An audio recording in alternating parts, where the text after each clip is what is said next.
Esta es la historia real de El Duende del Inframundo.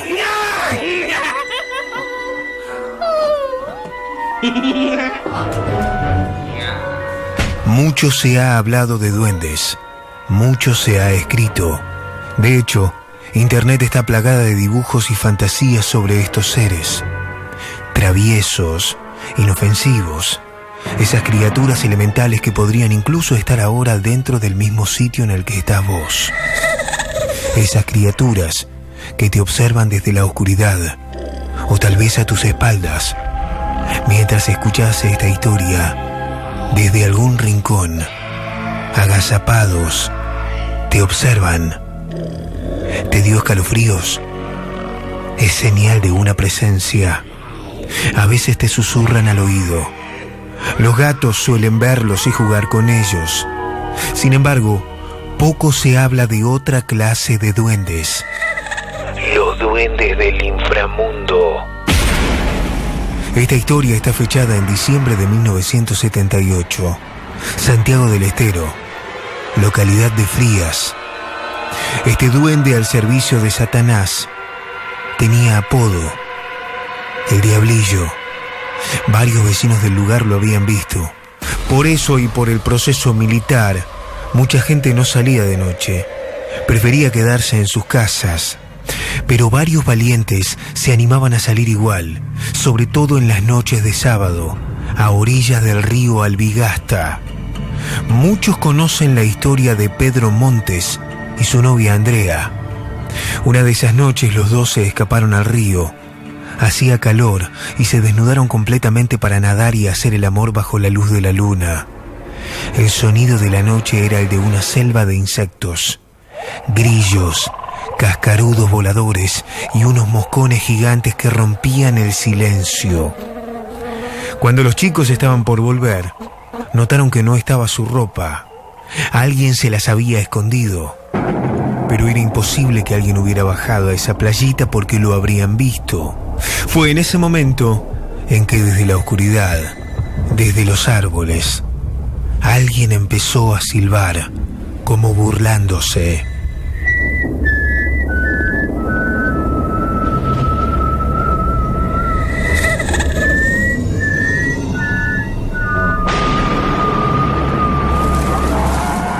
El sonido de las hojas secas les confirmaba que alguien estaba caminando en la oscuridad. Hasta que en un momento, ese ser se asomó y se dejó ver.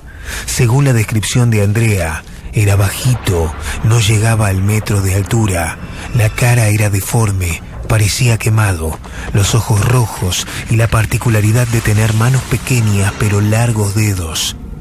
El duende los miró fijamente y le dijo a Pedro: vengo por tu alma.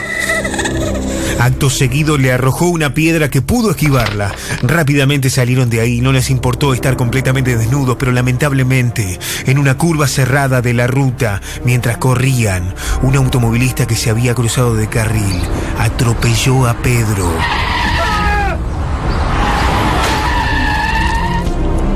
El cuerpo voló y se estrelló a 100 metros, estallando su cabeza como si fuera una calabaza y desparramando su carne como si fuera una salsa roja por todo el asfalto. Durante el velorio de Pedro, a cajón cerrado, Andrea no paraba de llorar. Sentía que nadie le creía la historia del duende. Andrea juró que la cruz lumínica que estaba detrás del féretro temblaba golpeando el cajón cuando ella estaba cerca.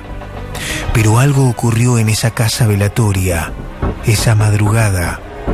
Algo que Andrea sabría mucho tiempo después.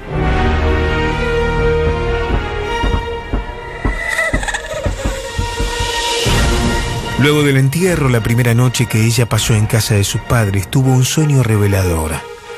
En el sueño, Pedro le decía que se quedara tranquila, que él estaba bien, porque siempre fue creyente y que su alma se pudo elevar rápido, pero que tuviera cuidado con el hijo que esperaban, porque el duende iba a volver. Efectivamente, Andrea se enteró que estaba embarazada a través de un sueño donde se lo confirmaba su novio muerto. Se hizo los análisis y dieron positivo. El bebé había sido concebido la noche fatídica a orillas del río. Durante los 9 meses de embarazo, Andrea sufrió visitas inesperadas en su habitación, siempre de noche. Una de esas noches, mientras intentaba conciliar el sueño, empezó a escuchar a su perro gruñir. Su perro dormía con ella en una cucha especial, pero adentro de la habitación. Quiso encender la luz, pero la electricidad estaba cortada. Se sentó en la cama y cuando sus pupilas se lo permitieron, pudo ver cómo su perro ovejero alemán estaba parado en 2 patas, como si algo invisible lo estuviera sosteniendo de sus patas delanteras. Gruñía, pero sin poder abrir el hocico, como si el perro tuviera colocado un bozal invisible o como si 2 manos se lo estuvieran cerrando.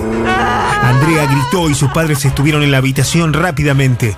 Cuando volvió la electricidad, descubrieron que el perro tenía heridas cortantes en sus patas y que tenía todos los dientes destrozados. La fuerza que se había ejercido sobre su hocico le había partido el maxilar inferior. Quisieron operarlo y murió la noche siguiente. ¿Qué era eso? ¿El duende se había cobrado la vida del perro como sacrificio de sangre? El bebé finalmente nació sin problemas y, como era de esperar, lo llamaron Pedro. Cuando Pedro, hijo, cumplió los 5 años, Andrea recibió un extraño llamado. Hola Andrea, soy el señor Muniz de la casa velatoria, ¿me recuerda? Aquí hicimos el servicio de Pedro. ¿Podría venir? Quiero contarle algo, pero personalmente. Habían pasado casi 6 años de la muerte de Pedro y ese llamado no tenía sentido. Sin embargo, la curiosidad le ganó. Andrea fue al encuentro y este hombre le contó que la noche del velatorio, cuando en medio de la madrugada la sala se cerró y se disponían a preparar al cuerpo para el traslado al cementerio, descubrieron que el cajón estaba escrito con materia fecal. La tapa tenía escrita la frase: pagarán con su propia sangre. Nunca supieron si fue una broma de pésimo gusto o si alguien de los presentes, tal vez el último en irse, fue el que había escrito eso. Pero hay algo más. La urna donde estaban las cenizas de Pedro fue robada de la casa de Andrea y ella terminó suicidándose en enero del 99, cortándose las muñecas. Pedro hijo hoy tiene 38 años. Conoce parte de esta historia y a veces, cuando alguien lo reconoce, decide responder que él no recuerda nada. Lo último que se supo es que se fue a vivir al sur argentino. No saben si en Bariloche o en San Martín de los Andes, en el año 2001. Hay varias teorías al respecto del duende del inframundo. ¿Por qué los eligió como víctimas? Ese lugar a orillas del río Albigasta era un lugar de pactos satánicos y ellos lo invadieron. Pedro había hecho algún pacto y tuvo que pagar. Los vecinos relatan las diferentes hipótesis, que Pedro estaba enamorado de Andrea y que él pactó con el demonio para que ella lo quisiera. Sin embargo, la teoría más impensada es que Pedro y Andrea eran hermanos de sangre y sin saberlo tuvieron relaciones sexuales. Por eso despertaron al duende del inframundo que los vino a castigar. No es tan descabellada, teniendo en cuenta que el duende prometió volver a buscar a Pedro y que pagaría con la misma sangre. Su hijo no murió, murió su mujer o su hermana. Tenía la misma sangre. Esta historia es real.